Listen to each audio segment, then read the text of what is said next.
Aloha and welcome to Elevating Motherhood. I'm so glad you're here. I'm your host, Lori Beth Aldridge. I've taken my passion for conversation, perspective, and supporting moms and turned it into a podcast. My goal is to talk openly about motherhood, offer new ideas, and help moms find their confidence in this busy and sometimes overwhelming world we live in. We're going to dive deep, open up, and elevate motherhood. Thanks for being here with me. Let's get started.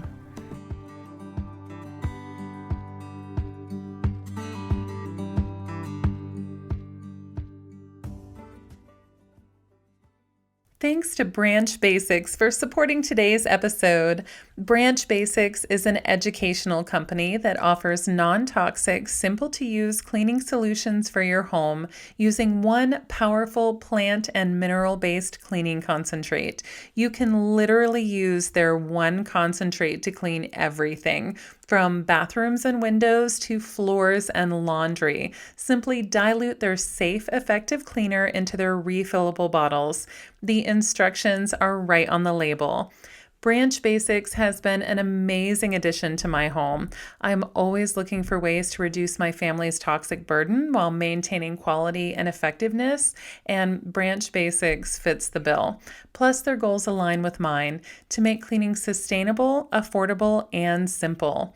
Branch Basics has generously offered a discount code for listeners of Elevating Motherhood. Use the code LORIBETH, LORIBETH, for 15% off their starter kits. Head over to elevatingmotherhood.com/Branch Basics for more information. That's elevatingmotherhood.com/Branch Basics. Book lists are one of my favorite things. Besides reading books and listening to audiobooks, I love it when other bookworms share lists of their favorite books and wish lists for what they plan on reading next. It gets me excited about reading, introduces me to new authors, topics, and genres, and takes the overwhelm out of sorting through massive online search results for things like best parenting books and best books for children. After years of leaning into other people's book lists, I've decided to create my own and share them with you over at bookshop.org/shop/LoriBeth. I'm curating lists of my favorite children's picture books, favorite family read-alouds, homeschool resources, nature-based books, poetry books, as well as my very own personal wish list and books by authors we've had here on the show. It's something I'll be growing slowly over time, but I cannot wait any longer. I want to share all of these amazing titles with you now. So I have set it up and I will link to it in the show notes. But the best part for me besides sharing all of this with you and getting excited about especially about my wish list of books, is that bookshop.org supports local and independent bookstores. To date, they have raised over $12 million for local bookstores, and I am super honored to be a part of their mission in this incredible work. So I hope you will check out today's show notes at elevatingmotherhood.com, and the link to my bookshop.org lists will be in there. But if also you want to just head over there directly, it is bookshop.org/shop/LoriBeth. I hope you enjoy them. And you better believe that my book lists include today's guest, Kendra Adachi, the New York Times bestselling author and self-proclaimed Pollyanna with a clipboard, is here today to make us laugh, think, and grow as we embrace what matters, ditch what doesn't, and get stuff done. The principles from her book, The Lazy Genius, are life-changing. Truly. Her book, her podcast, her Instagram, her website, this interview, everywhere that Kendra shows up, she makes an impact. I'm thrilled to be sharing this joy-filled conversation with you. You can literally hear us smiling the whole time. We dive into a few principles from her Lazy Genius life philosophies and then go way beyond those to unpack all things motherhood that we wish would shift so that moms can begin to drop the guilt, genuinely support one another, and thrive. She puts the power back in our mama hearts, minds, hands, and calendars. Kendra Adachi is a best-selling author and podcast host. As a systems expert and professional permission giver, Kendra helps others stop doing it all for the sake of doing what matters. She lives in North Carolina with her husband and 3 children. Let's welcome the hilarious and inspiring Kendra Adachi to the show. Aloha, Kendra. Welcome to the show. Thank you so much for being No, here. I'm so happy to be here. Thanks for having me. This is such a treat for me, and I know it's going to be for my listeners. You are such a solid, comical, light, but deep and meaningful voice in my life on Instagram, on your podcast, and in your amazing book and in your philosophy. And I actually find myself sometimes like hearing your voice. I listened to your audiobook. I should just go Mm. ahead and tell you that. I started reading the actual physical book, which is my favorite. But I needed to get through and process things with the audiobook, and you read it. And so now every once in a while, it's like, I hear your voice. Like, does this matter to you? You're not the first person to say that. And it's like equal parts precious. And also, I'm like, oh my gosh, I'm so sorry, you guys. Like, my voice is in your head. I'm so sorry for being creepy in that way, but I hope it helps. Oh God, yeah. Sorry for being creepy in that way to No, you. you're not I being the actually, creep. Yeah, you're not being creepy. I'm just like, I'm so sorry that this is happening. it feels more like a trusted friend, if that makes you feel better. It That's feels like lovely. the friend that you trust. It's like, oh, okay, all right, WWKD, got it. We'll make bracelets. It'll be great. That's awesome. I want one. Well, I feel like my listeners have just gotten a taste of you. But I would love for them to learn more about you in your own words. Yeah. Well, my name is Kendra Adachi. It rhymes with hibachi. I am Mm. married to, the reason I say that is because I'm like the most sort of apple pie Southern white girl that there is.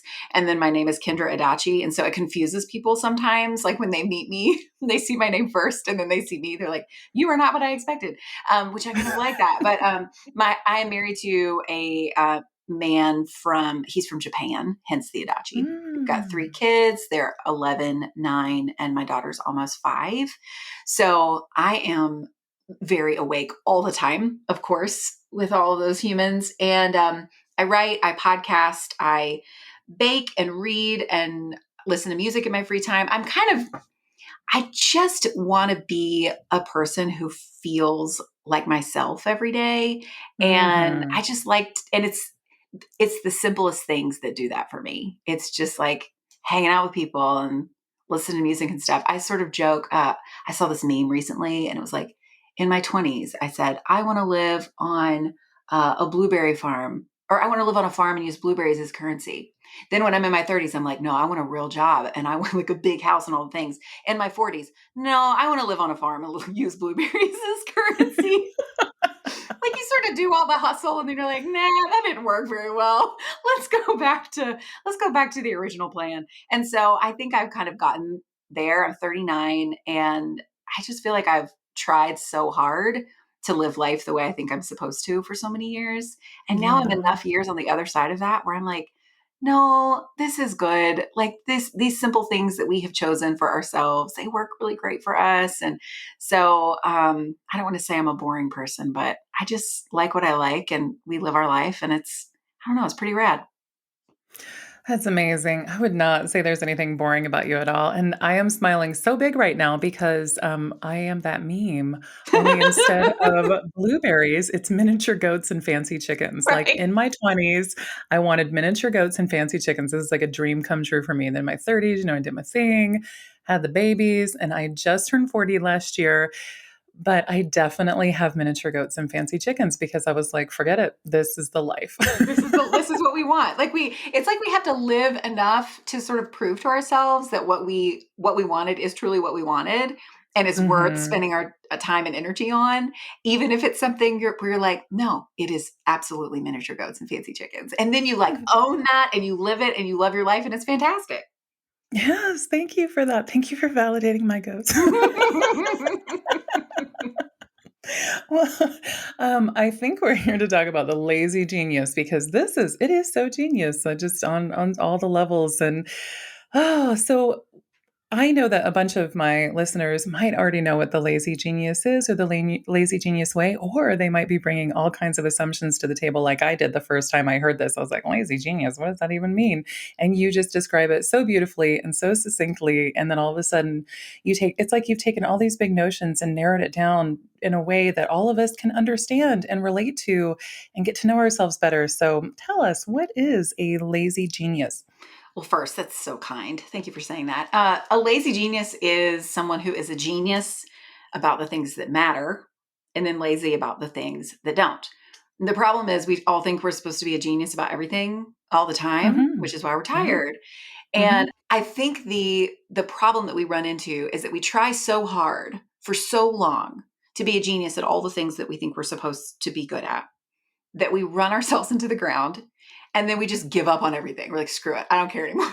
And you just Mm-hmm. stop trying. And so, but that's not fulfilling either. That doesn't bring us a life of joy and purpose either. And so there is a middle ground of caring about things that you care about. We need permission to care about what matters, but to us as individuals.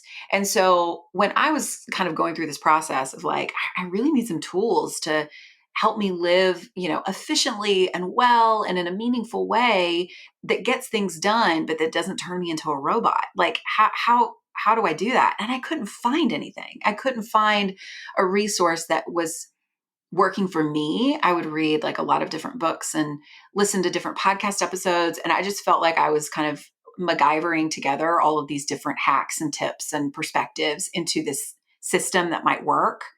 And it would work for like a week maybe, and then it Mm-hmm. would stop working. And so I thought there's got to be a better way to explain this. And that's where the book came from. That's where the Lazy Genius Way came from. So it is a book of 13 principles. I think that's what we need. We don't need rules or systems that other people have built. We need principles that can teach us how to build our own systems that work for us.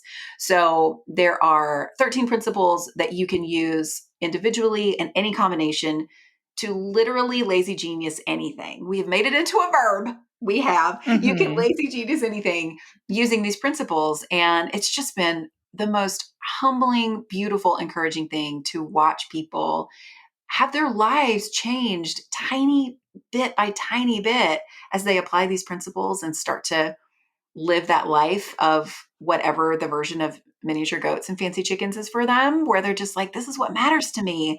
And I'm going to pour my life into this thing. And this is what makes me feel like myself. And it's just I just have the best job ever. Mhm, you really do, and I'm so happy that you realized that you needed to share this with people. Because as a writer and as a creator and as a mom of bajillion kids, um, I know what it takes to sit down and put this out there into the world. So thank you for doing that because you are showing up and then lifting so many of us up too and helping us distinguish what it is that's meaningful to us versus maybe what a societal message is telling us is supposed to be meaningful to us. I Yeah, mean, man, finally, like permission to let go of all the stuff that really doesn't matter to us. right. Exactly. We just are looking for someone to tell us it's okay. Yeah, And thanks, so that's Kendra. just Thank what I'm you. trying to do is tell people like, it's okay. You don't have to do that thing. You don't have to. It's no, everybody's going to be all right if you don't do that thing. So I call myself a professional permission giver. That's like Yes. that's my self-given job title. When you come out with your, like, notepad of Kendra permission slips, I will buy it. Thank you. That is a brilliant idea. I love that so much. Oh, I want one for sure. Well, what was the moment like when you realized that this was your secret sauce, that there were 13 principles and that something was working really well in your motherhood? Was it like a slow unfolding, or was it like this moment of you standing in the kitchen and being like, "You know what? I'm gonna write this down." It was definitely slow. I've always been a person who is wired to make things better. I just am always after Mm. like how can we do this a little bit quicker? How can we do this where we're not as tired at the end? Like I've always been sort of like a secret efficiency expert even as a kid. And so I think I was so fun at parties. Oh my gosh. So I think that I was like that's just part of my DNA. I also am deeply, deeply invested in relationships. Connection with Mm. people is like the most important thing for me. And I'm not saying that's not the case for other people at all. Like we're all wired for connection. Like that's just an important part of being a human. But that's like my driving force in everything is, am I connected with this person right now? Like that's always sort of what leads it. And so I think that those two tendencies, those two natural tendencies together started to kind of like loosely form basically my worldview and like how am I going to live my days and live my life. And I want to do them well, but I want to do them for a reason that's bigger than me. And so as I kind of like became a mom, like I said, I have 3 kids, and you learn to let go of a lot of things the more children you add to your life. And so Hmm. I kind of went through that process of honing in on like what actually does matter to me now, because I have such limited time and energy and money and all the things. So like what really matters most? What do I want to put my energy in? And as I started to pay attention to that, I just noticed how there were not just moms, but like when you have little kids, you hang out with a lot of moms that have little kids. And so I was hanging Hmm. out with my mom friends and just sort of sensed this deep heaviness in everyone. Like there was this longing for a different way, but nobody knew what to do. And so that's when I started writing on the internet about this kind of thing for the first time, just wanting to give people permission to let go of what didn't matter. But then when the book came around, basically the book started out as like thinking about how are we going to lazy genius specific tasks or rooms in our house, or, kind of making it really, really practical. But as I started writing, I was like, but everybody doesn't live in the same, like, I don't have chickens and goats. And I feel like the way that you need to organize your life and your days, you have to take the chickens and goats into account. I don't have to do that. So it was sort of like I had to find a way to rise above the details of the systems that people needed. And I had there was a brainwave where I was like, wait a minute, are there like principles that I use for all my podcast episodes, for all the things I talk about? Like, are there consistent through lines and all those things? And I spent like an entire day just brainstorming, trying to figure this out. And it turns out that there were 13 of them. So the discovery of the principles was kind of of naming them was a bit of like a light bulb moment. It was very exciting, but the process of them being part of my paradigm for so long was years in the making. Gotcha. I actually really love your explanation because it makes my explanation for how do I do it all, especially with the chickens and goats. People are like, you have chickens and goats, like, and kids and turtles and a cat and like a dog. I'm like, what the heck? Right. And you do this and you do that. And like, how do you do it all? And I always say it's because I want all of these things. Like, I genuinely want a husband. I genuinely want my kids. Like, I want all of these things. But it makes sense because I structure my days not around like a preset schedule or a preset system like you're talking about. Mine is definitely like more like a rhythm around my values. So more like a principle approach, like what you're talking about. Yeah. And there are And I definitely things that you have to let go in yeah. order to focus your time on those things. And I think that's what people see. I love the internet so much. But that is one of its downfalls if we don't have the right Mhm. perspective when we're looking at it, is we see what people are doing. And if we have not yet applied the filter to our own lives of like, they are choosing what matters to them. And there are lots of things that you're not seeing that they are lazy about, that they're not doing at all. But if Mhm. we think that we're supposed to do all of these things, like I just sort of think like, we're supposed to like grow our own tomatoes, and we're also supposed to support local farmers. But like they grow tomatoes too. It's Yeah. sort of like Right. something there are even things that we think are supposed to matter to us that are sometimes in conflict with each other. And so we have to be able to give ourselves permission to choose what matters to us, and also let the people in our lives, and then the people that are like indirectly in our lives on the internet, for example, give them permission to choose what matters to them without judging them or secretly resenting them for doing more than we feel like we're able to do. Like it becomes this cycle of shame and Mhm. judgment that's towards other people that really is because we're ashamed that we can't do those things, that I don't have the time to take care of chickens and goats. Guess what? I don't want chickens and goats. So that works out great for me. So it's just being able to have the freedom to say, like, you want that. I'm so glad. I don't. I want this and you don't. And that's so good too. Like, we have to all be able to embrace what matters to us and give each other permission to do that. I think that's why people like my pictures of my goats because they're like, yes, I get to just look at them without dealing with poop and hooves and all the things. Hooves. I love it. Poop and hooves. That needs to be on a t-shirt. Like goat mama. That's Poop and awesome. That is hooves. awesome. That is a thing.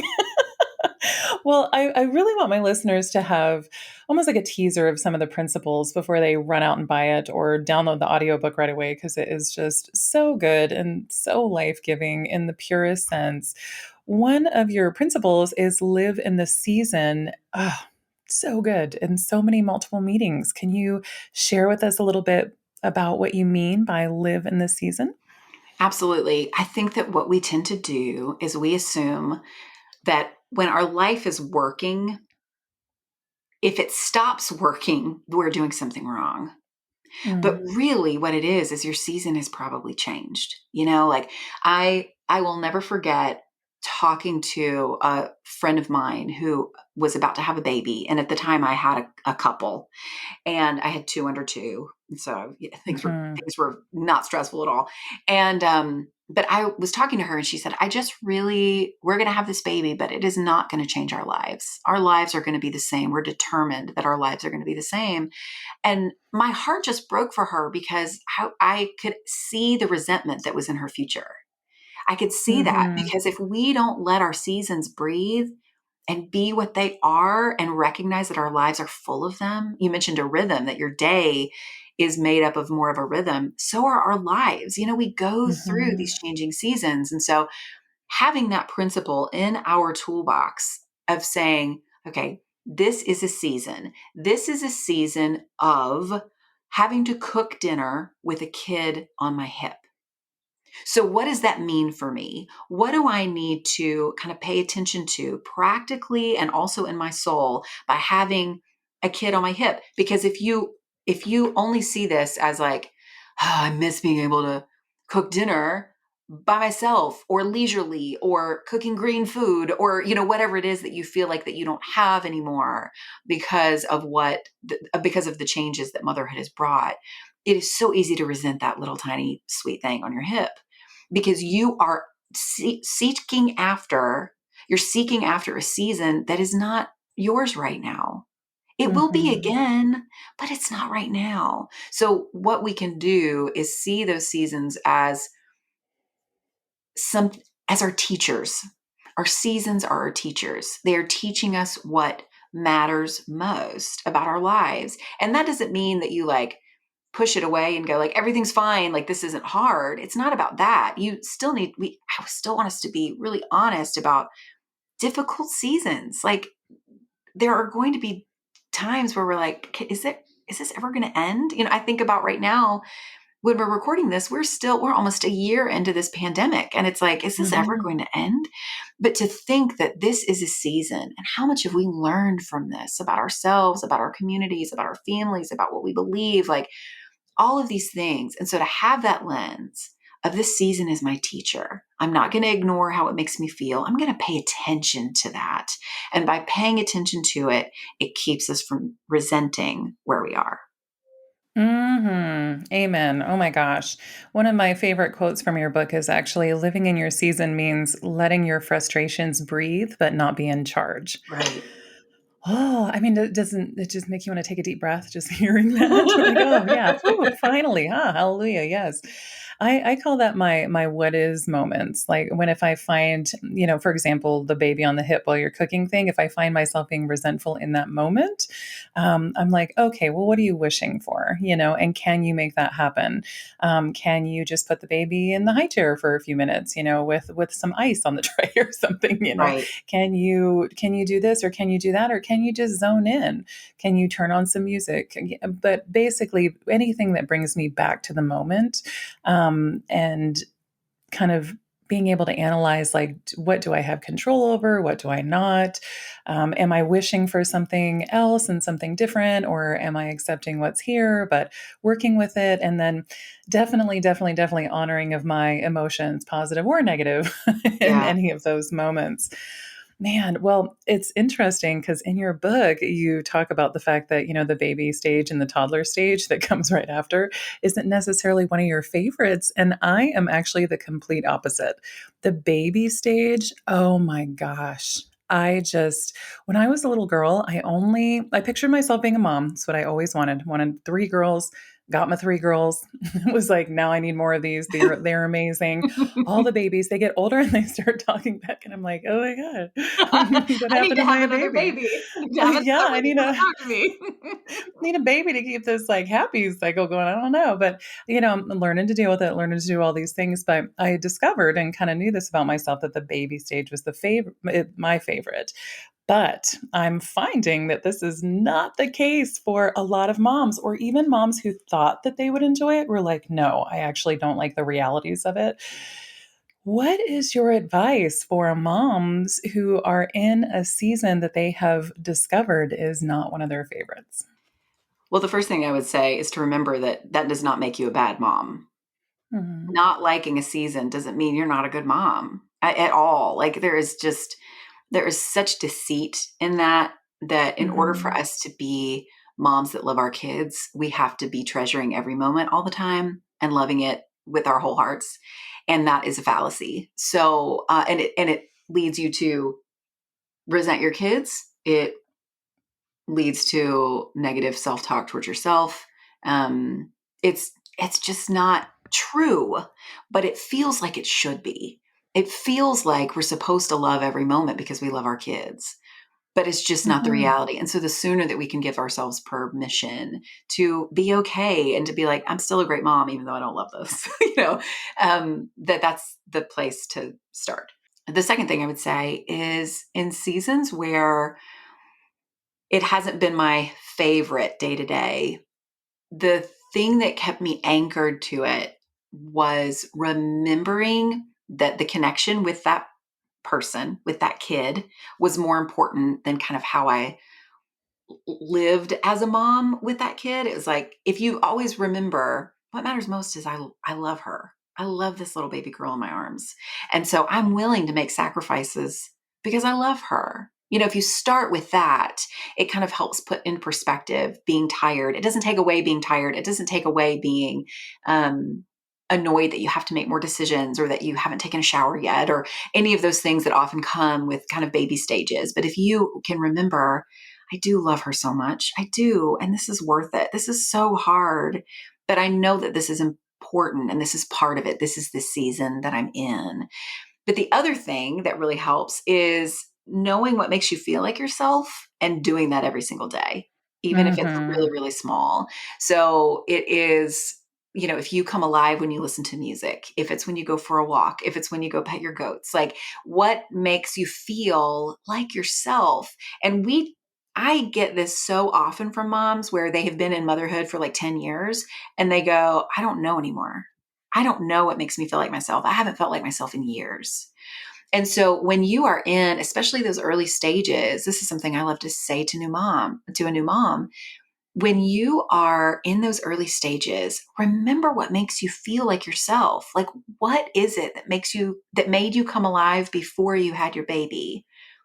And then find simple, small ways to just keep that alive a little bit every single day. Because the more that we feel like ourselves, the less likely we are to lose ourselves in the overwhelm that is motherhood. And we're able to see it for what it is, that it's a loving connection with these little people that are around us all the time.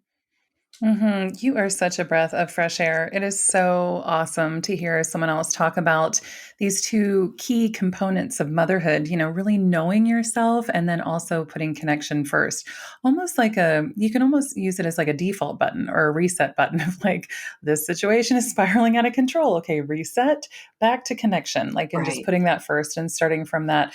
And if that isn't feeling awesome, you can reset again and it will take you back to the whole like, what do I need right now. It might be something as basic as like, I need to eat or go to the bathroom or take a shower or just meet my basic needs. Or it can be like, no, you know what? No more kid music, mommy music. Right. Like, Exactly. Coco Melon is out. Mommy's playing I, Pity and Sparrow, guys. It's my turn. that is awesome. Oh, and I love that you again bring in this whole notion that what we like isn't necessarily what somebody else is going to like. I mean, the goats are like literally the perfect example of that. But another quote that I love that I really want listeners to know, just so they can understand what a gem this book is, you say you can desire things that someone else doesn't. You can struggle with something that gives someone else joy. You can care about what matters to you, even if that doesn't matter to someone else. And you can lovingly and compassionately exist together in that tension. Thank you, Kendra. So good. Oh my gosh. Another principle I super love and think we need to talk about more just in our society in general and then right now is principle number 8, let people in. What do you mean by let people in? So I am a really good example of what happens when you don't let people in, when you don't let people see who you really are. And I don't mean like all of your deepest, darkest places or all your, vulnerabilities that you have never shared with anyone ever. What I mean though is like if we have this expectation that we, especially as mothers, are supposed to get it all right, do it all well, love every moment, all of that. It's really hard to be honest with people when that doesn't feel true and to let people into those places of like, oh, I don't really love this right now. Or we feel badly when someone else doesn't enjoy like if you are hanging out with a mom who doesn't enjoy the baby stage, it can feel really vulnerable to say that you do like it. Because Right? again, it feels like we're like, well, I like it. Like it feels judgmental. It feels, we need to get to a place where we are free to not judge ourselves and each other for, caring about different things, obviously. And one of the ways that we can do that is by letting people into our lives, no matter what it looks like. So in the book, I kind of lay out a few things like you can just let people into your house like for a meal, you just let them in and Hmm. invite them over. Your house does not have to be perfect for that to happen. You don't have to cook the meal for it to work.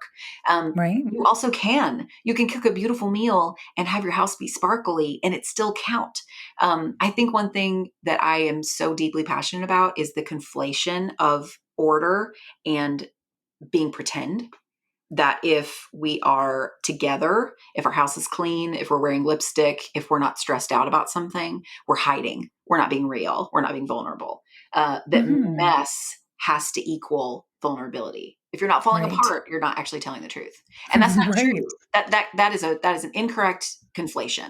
So it is okay. You can equally let people into your home when it's messy and when it's clean, when you cook and when you don't. It is the same thing if you are coming from a place of just wanting to connect with people and let them into your home or whatever. So I think that's a way it can be. It can look like just texting a friend and being like, I just scored the prettiest apples at the store and they were on sale. And I know that this sounds stupid, but it feels like the biggest win for me today. And I haven't had any. So high five on I found pretty apples. Like that feels like a really lame thing to tell a friend. But if we don't let people in to those daily silly things that seemingly silly things are not actually silly, if we don't let people into Hmm. our lives, what happens when we do get to a place of like where we really do need someone, like we are kind of in crisis, it's hard to know who to call because we haven't been Hmm. letting people into kind of the regular things. And so there Hmm. is just we all want connection. Like I said before, I mean, we're all made for it. But we kind of expect it to just happen. And we have Right. to be an active participant in it happening. Hmm. I know exactly what you're talking about in all of those scenarios. I have had when I first started my original moms group, my OG moms group, gosh, over 7 years ago now, I noticed that some people came in with the expectation that the connections would be instant or that we would all be the same. Or, of course, most of us were like first time moms. We're like, 3 months, 4 months postpartum. We don't even know which way is up. Right. We might, not even be all the way healed yet.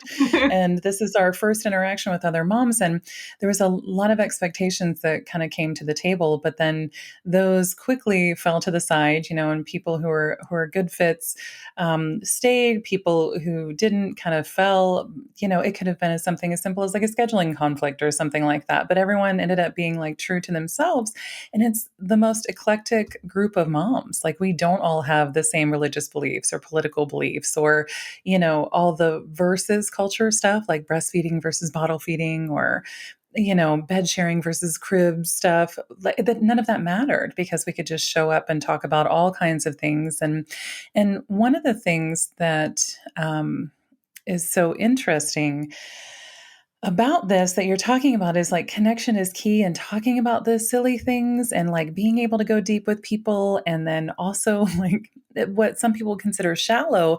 But I'll tell you, I have long running text conversations with a group of girlfriends about butter. Can I get in on And that conversation, please? That yeah, sounds yeah, fantastic. yeah, okay, yeah. It's amazing. It's amazing. And in that same group, we're able to ask questions of like, okay, I'm having like this existential crisis, or like we're transitioning out of this season, and or this is happening, or can I just get a listen, but then can I also get some perspective?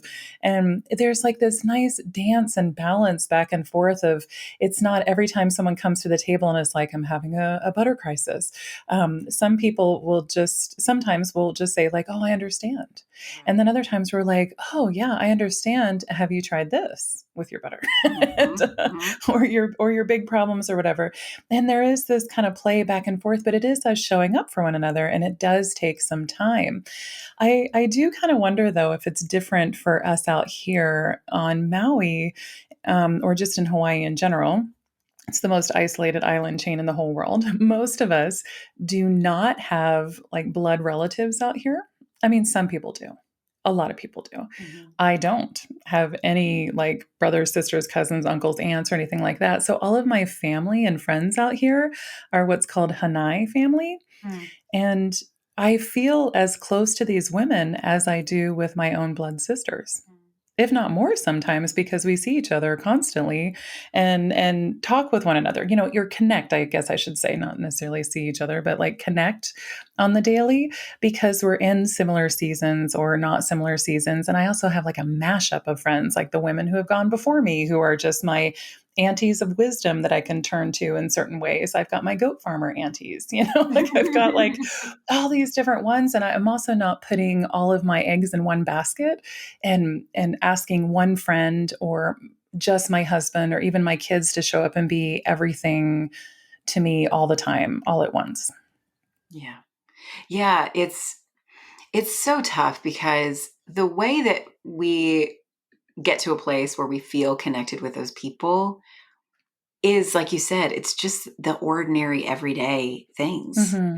And and at some point we might take that risk of asking a question that is like a little bit more personal or like my version of like I'm trying to think of people that I see every day that are just in my life every day but are not necessarily close yet, and I think about the parents who are picking their kids up from school when I am because we walk to school, and and so we chat and we have our conversations about the weather and are we going to get canceled because of the snow or whatever it is.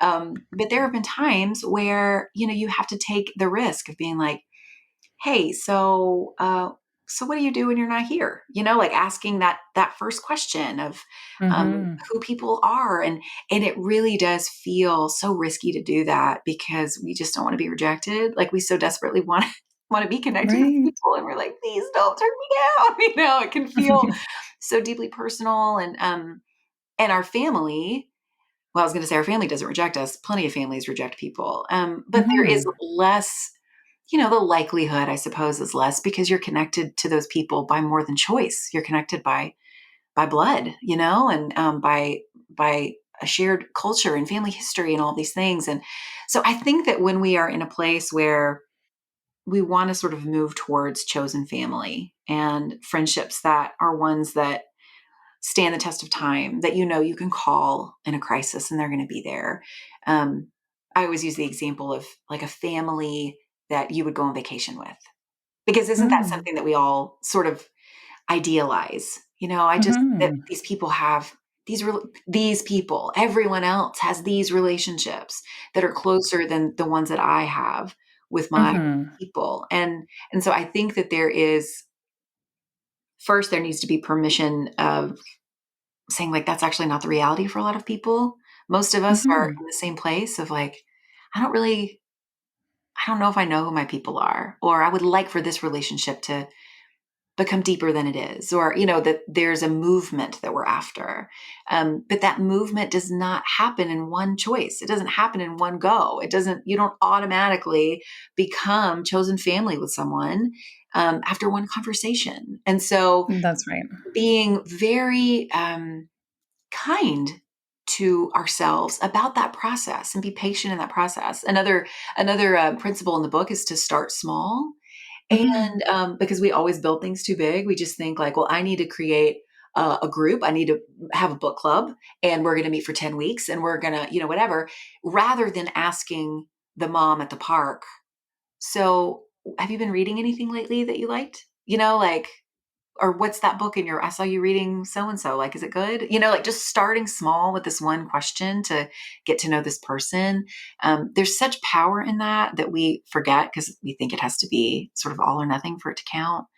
Those little drops Mhm. and those relationship buckets. And the more we see them every day, like you said with Hanai, is that what you said? The word Hanai? Hanai, yeah, Yes. Hanai. That when we're just with people in those ordinary like drops in the bucket, just every day, those regular ordinary things, they add up to extraordinary depth and connection that you really can't manufacture another way.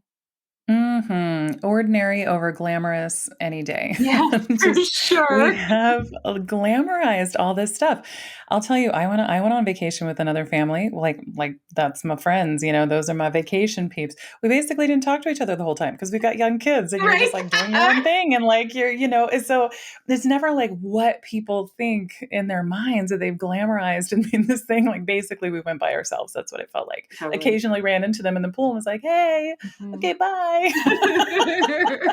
As kids, Oh, I love that. And I think about, asking people what they read at the park and stuff like that. It's great. It's great. It's ordinary and it's fun. And you might end up getting an answer from someone like, oh, I don't know. I have kids. I haven't read anything since Twilight was released, like they just wouldn't know. But Yeah. man, what a fun way. Like it doesn't matter what their answer is, as long as it's, them showing up and being honest.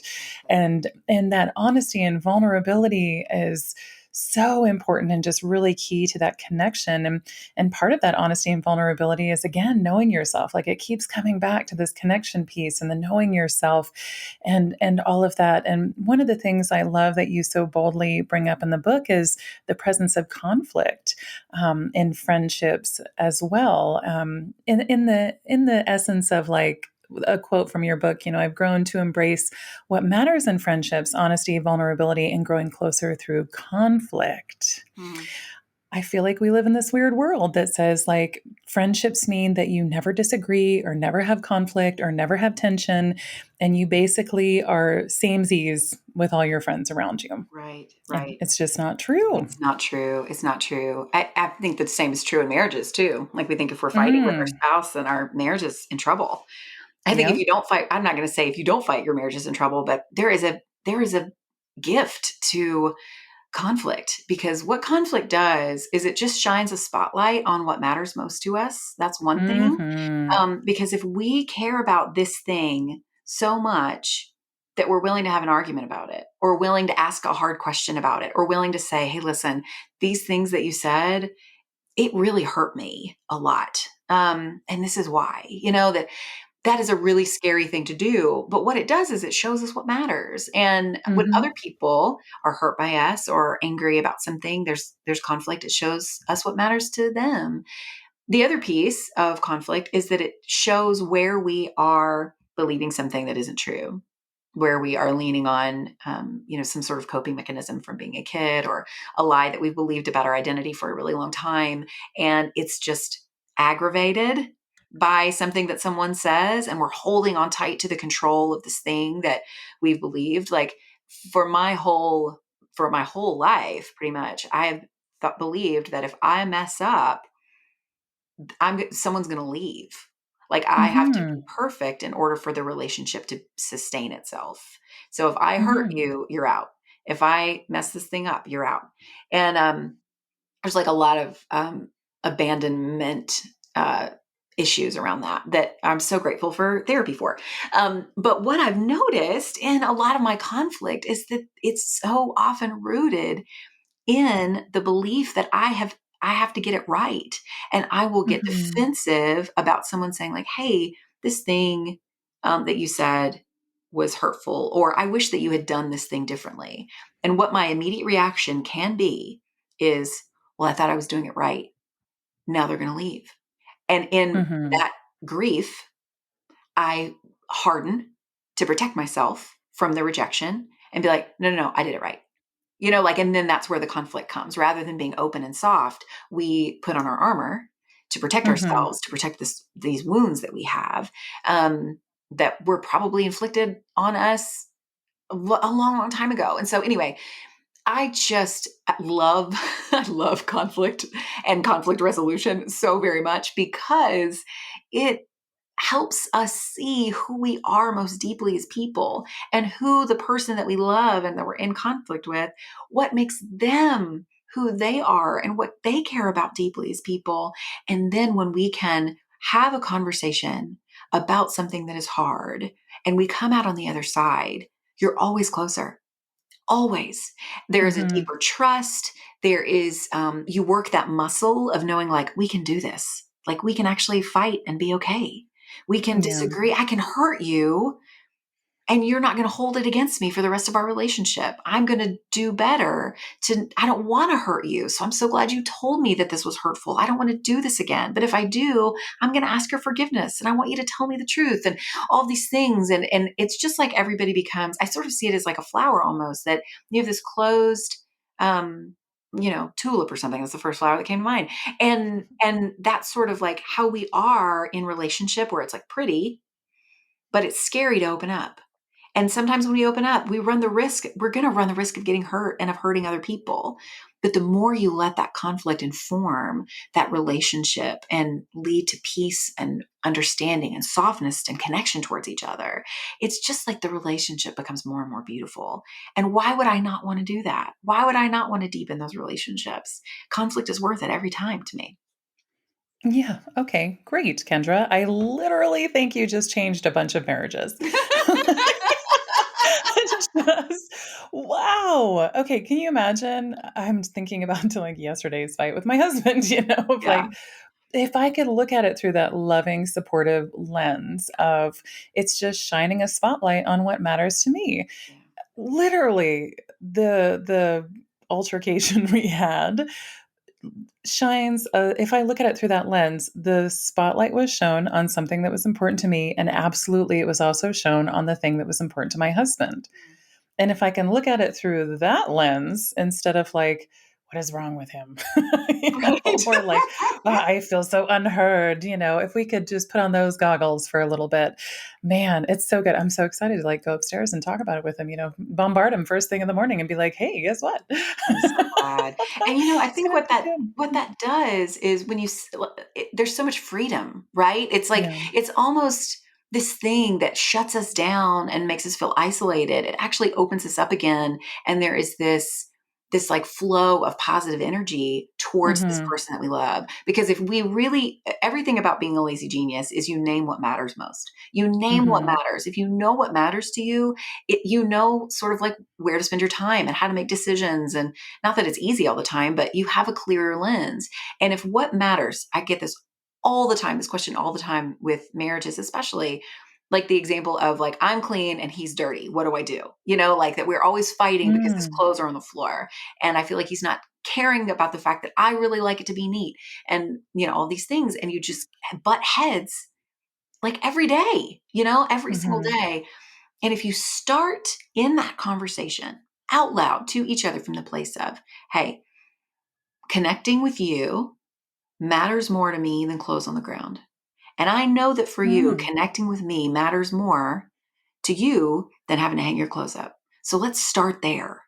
Let's start Mhm. with each other. We love each other and we're rooting for each other and we're teammates in this. We're partners in this and we love each other. So starting there, how can we create a system using lazy genius principles if you want to? How can we create the system where I don't feel frustrated by your clothes on the floor, but you Mhm. don't feel like I'm always nagging you to pick them up? What can we do? Mhm. And you sort of go like, you can choose to, like one of my another principle in the book is to go in the right order. And the three steps in going in the right order are to name what matters and then to calm the crazy. That's the second one. And then you sort of have more Mhm. clarity on what goes next. If you have craziness in your brain that all the clothes are on the floor, and let's say your husband's craziness is that he just feels like you're always telling him to do it, or picking up after him like he's a child, and he feels like a child or whatever, that you can say, all right, so how can we calm the crazy for both of us?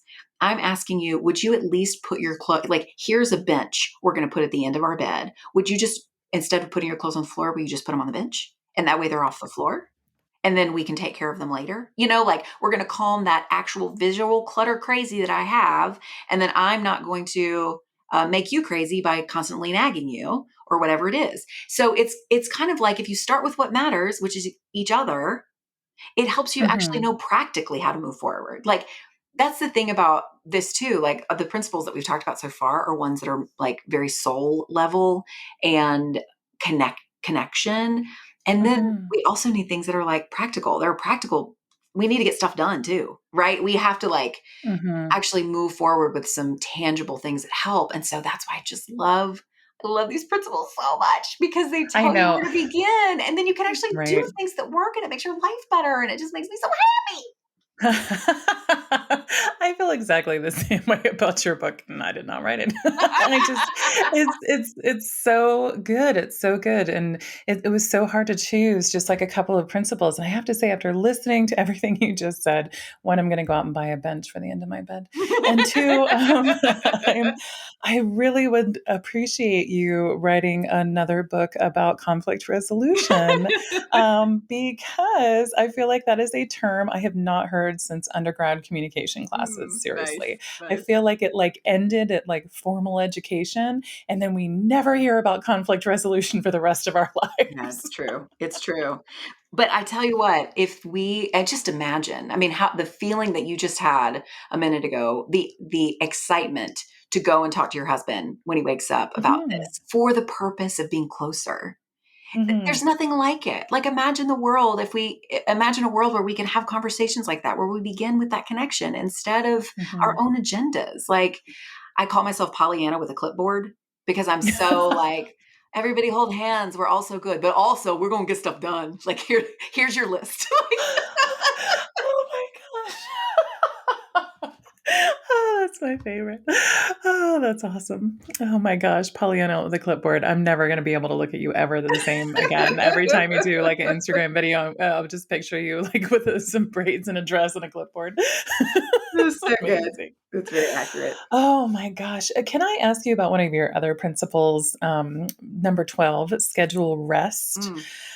The specific thing I want to ask you is what is the difference between laziness and rest? Like, is there a fine line between the two, or do you see them as totally separate? Because laziness is obviously in the title of your book, and you mention it quite often. Right. But then there's this whole chapter and principle about rest. And I feel like these two notions are totally different. At least that's how I see them. And yet they get kind of jumbled in our hearts and our minds as moms. And we end up feeling really guilty if we take any rest, almost like we're being lazy. But resting isn't lazy. And yet, I can tell you from personal experience, then also talking with a lot of other moms, that that's kind of how we see rest. Like, what are your thoughts on this? And can you please help us like iron out the details of these two things so we can feel less guilty? Yeah, absolutely, I can. I think that we can be lazy about rest. Um, Oh, well, there's that. yeah, we can be lazy about rest. Also, rest doesn't equal stillness. Mm, There are a lot of things. Again, there's a lot of conflation. Like you said, we sort of think that they're the same thing. To me, rest is doing something that makes you feel like yourself. mhm, We need to fill up. We need to remember who we are so that we can more fully move forward into our next thing. And we don't do that regularly as a practice. So I think that there is importance in experiencing that kind of rest daily, experiencing it, like every week or every month or every 3 months or whatever, where you actually on purpose rest in a way that makes you feel like yourself. Do you know what makes some people feel like themselves? Being with other people, going for mhm, a run, like going on an adventure. Like some of those things are actually restful because they're reminding us who we are and we're like at deeper peace with ourselves. That's restful. And so it's not just sleep. Sleep is part of it, but it's not just sleep. It's not only stillness. Like there is a wider definition of what rest and then taking care of yourself will look like. So that's kind of where it begins, is like what makes you feel like yourself. And then when you are able to spend time regularly doing that thing, even in tiny, tiny ways, it makes an incredible impact on your, I mean, obviously on your mental health, on your physical well being, all of those things. But like so much of our exhaustion is mental. mhm, Like we can, I mean, obviously when you have little babies, you don't sleep very much. So I'm not trying to say like, you're fine, guys. Like you're not tired. Of course you're tired. But our physical exhaustion is 100% exacerbated by our mental exhaustion. And so what we can do to limit that mental exhaustion from taking over is to do things that make us feel alive and awake in who we are and refilled in some way. So I think sometimes we think like, I'm going to rest. The baby's asleep. I've got 45 minutes and you're so tired. And you're like, I'm just going to sit down for a minute. I need to get some stuff ready for dinner, or the house is a mess, or I need to finish this project or whatever. But I'm just going to sit down for a minute because I'm so tired. And you sit down and you pull out your phone and you start scrolling Instagram. I love Instagram. I am not demonizing Instagram. Very mhm, few people that I know, though, feel, feel, feel better after they are lazy on Instagram. They're lazily on right, Instagram. And then you are like, oh no, I wasted my time. And then you feel worse that you didn't spend your time well, and you actually didn't get your job done that you wanted to, because the internet is created to be a time suck. Like it's mhm, designed to keep you there. So it's like right, all of these things, these dominoes just start falling where you're like, wait a minute, how did I get here? I'm tired again. I had this time to rest and I didn't use it. And it's because we think that resting is sitting down or not talking or being still or whatever. And that's just not always the case. So to mhm, give yourself permission, how many times are we going to say that word? To give yourself mhm, permission to do what you need individually to feel like yourself, and then to schedule it. Put it on the actual calendar. Like mhm, to ask for help, ask your Hanai family, ask your actual family, ask your partner, ask whoever you can, hire a babysitter, like, for a full day, once every couple of months or something, to go like, I'm going to leave this house, or I would like you guys to leave this house so I can be alone in my house for longer than 20 minutes or whatever it is, because I feel like myself when I'm home, but also when I'm not mhm, having to take care of other people. It's nice to just sort of be here in the space that I love by myself, or, whatever, to name those things and to not feel guilty about having needs. I just feel like we need to stop feeling guilty about having needs. Like right, we have needs. We don't culturally, and this is taught to us, which is unfortunate, but right, culturally, we have grown up in a world where women are meant to serve the needs of other people. So this is a new language for so many of us to confidently Mhm. say, I have this need, and to not see if you are in a heterosexual marriage, to not see your husband as a babysitter. He's not a babysitter, he's a dad. You don't have to feel bad for leaving your own children with their father. You can leave the house and go do something for yourself. Like the fact that we feel badly about that, I mean, think about it. That's crazy. That's just crazy. Mhm. And so I want us to just feel freedom to say what we need, to name what makes us feel like ourselves, to put it on the calendar, to practice it in tiny, tiny ways every day. And that will actually give us the rest that we need inside. So we're not frantically searching for who we are as the day winds down. And then we sacrifice sleep because we're like, I haven't been alone yet. I don't know who I am right now. And then you stay up late and then you start the cycle all over again. So they are very different, but it's understandable that we conflate them because it seems like they Mhm. should sort of go together. Right. Thank you for that, Kendra. Oh my gosh. And I recently listened, you had a recent podcast episode about the phone stuff that I Yes. will link to in the show notes because you describe it so beautifully in the time frame we don't have here. Um, but it's really so good. And I love that you are, I don't want to say attacking, that's not it. Although it feels very pioneer, it feels very warrior like energy Mm. um, of the cultural messages that we have. And one of the cultural messages that I found myself thinking about when I was reading one of your principles, number 13, is be kind to yourself. Yeah. And you wouldn't think that there would be like major conflict within myself and this thinking about our cultural messages when I read that chapter, but there was because I feel like in our motherhood culture, in our society, our modern society, we're only allowed to tell other people affirmations. Like we are only allowed to tell somebody else, like, you're a wonderful person, you are great, you are loving, you're awesome. Be kind to yourself, have confidence, show up, all these positive sort of messages. But the moment that somebody comes to you already feeling those without you boosting them up, so they already are confident. They already are kind to themselves. They already do love themselves. It's almost like we're like, no, no, you're not allowed to feel that way. Like that's boastful and cocky and arrogant. And I'm supposed to tell you to feel better about yourself. You're not actually allowed to feel better about yourself. Do you know what I'm talking about? Oh my Like, gosh, have you so ever I'm nodding experienced so that? hard right now. You can't see my face, but like, yes. Okay. Yes, it is that there is such a disconnect in confidence and um what's the word? It's almost like someone else's confidence is an indictment on us. Yeah. And if she's confident, well, I must be doing everything wrong. And or she's lying. That's what I was saying before Oh gosh, about yes. that whole idea of like if you see someone who's together, you're like, I mean, I remember the time, talk about a light bulb moment. One time I was at Target, like you are, and I saw, I was in, I was in clothes that could easily pass as pajamas and hadn't showered in a couple days, like the whole mom uniform. And I passed a woman who was clearly showered. Her makeup was so pretty. Her kids were in the cart. They were like dressed and clean. They were eating cucumbers instead of Okay. goldfish. And she had like all these things in her cart and that I really wanted to put in my cart, but we didn't have the budget for at the time. And I said to myself, well, she probably has like a failing marriage and a lot of credit card debt. Like a bee. I was so disappointed in like it hit me just like a ton of bricks of like, wow, I am not living in my season. I am not being kind to myself about where I am right now.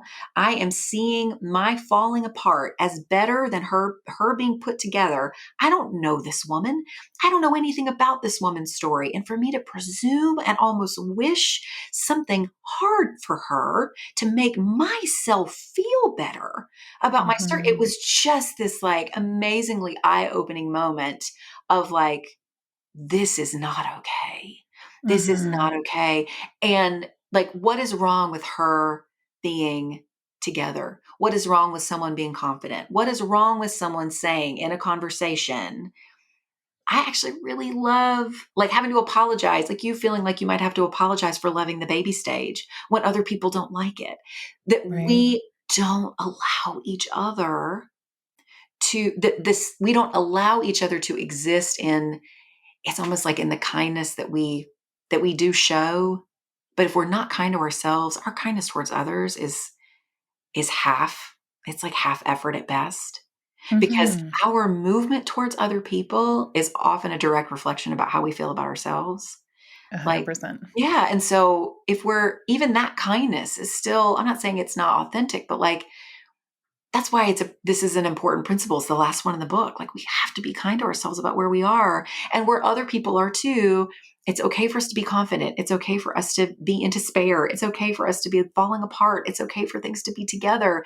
We cannot keep putting each other on this spectrum of successful womanhood, of like motherhood, of what this is supposed to look like, that we all get to choose different things. We can feel different things about them. We can pursue different parts of them with freedom and confidence. We can be confident without looking like we think we're better than other people. We can see confident women and not be threatened by them. Like Right. this is something that we get to do together, though, that we can be generous in our kindness towards others, generous in our kindness towards ourselves out loud. Like if someone, I think about the times where I have like been wearing lipstick, for example, because that just feels like a normal thing that we see because so few of us ever put on like a bold lip. If I wear bold Mm-hmm. lipstick, so often people will say, well, look at you. And I'm like, okay, like, what does that mean? You can sort of see, because what it is this it feels Mm. judgmental, but Yeah. really, if you break it down, I have such compassion for a person who says, look at you, because what they want to say is, I want people to look at me. Like, I want to be confident enough Mm. to do this, but I don't have that right now.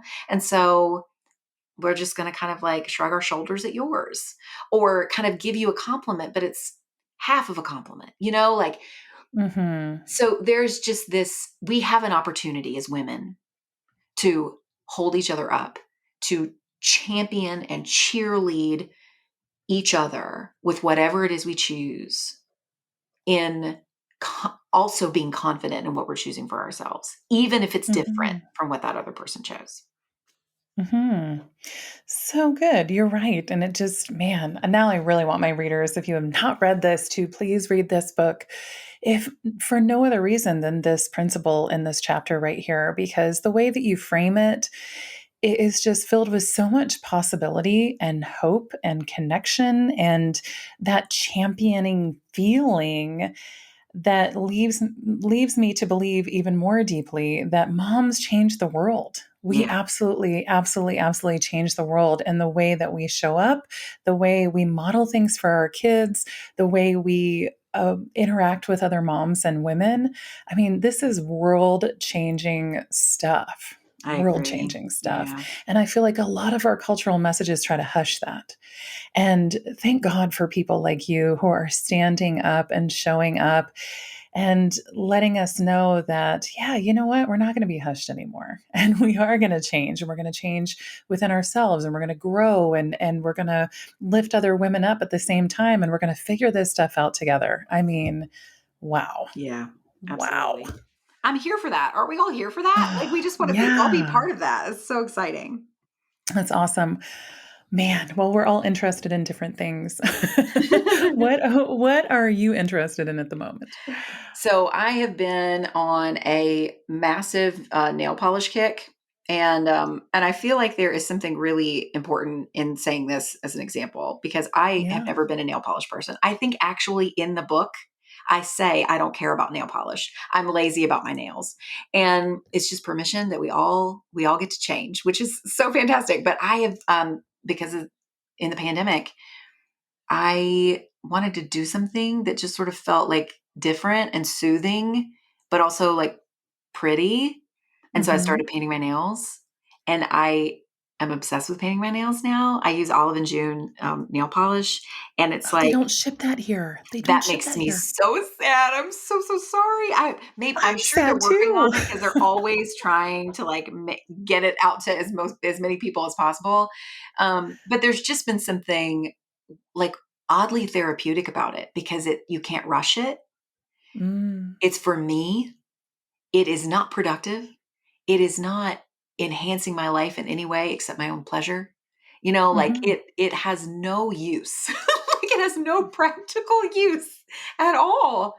And mhm. I think we all need a little something like that, that just feels like an indulgence just because it brings us joy. And so nail polish has been like my joy bringer of late. I'm trying a new one on Friday. I have a friend who like sells the whatever, I don't even know what it's called, but they're like sort of the colors that you can press on your fingers or whatever. I Gels? don't Are know. they I gels? don't know. I don't know I either. don't know, but I'm gonna try it out. I'm on a nail polish kick as well, but trying to find my things since they don't ship Olive in June. I'm so sad. I'm so sad. I wish I could figure out how to fix that for you. Oh, believe me, I've been The I've been clipboard trying to is coming figure it out to out. play. I'm like, everyone in the world should get nail polish. How are we going to make this happen? That is awesome. Oh my gosh, Kendra, this has been so amazing. I know my listeners are going to want to connect with you more and learn so much more about your lazy genius ways. Where can they find you? I'm on Instagram at The Lazy Genius. I have a podcast, The Lazy Genius Podcast, and then the book is called The Lazy Genius Way. So if you just Google Lazy Genius, you'll find all my things. You'll find all my things. That is amazing. Kendra, thank you so much. This has been fun and brilliant and insightful and heartwarming and just all the wonderful things. I really appreciate you. Thank you for having me, Lori Beth. It's been great. That's it for this episode of Elevating Motherhood. Thanks again for spending your valuable time with me today. I hope you found some insight and inspiration, or maybe a little of both. If you liked today's show, please leave a review on iTunes. I use your feedback to plan future shows and cover topics that serve you. You can also connect with me on Instagram and Facebook. Links to those accounts are in the show notes. For more information, including today's show notes, head to elevatingmotherhood.com. That's elevatingmotherhood.com. Thanks again, Mama. I appreciate you.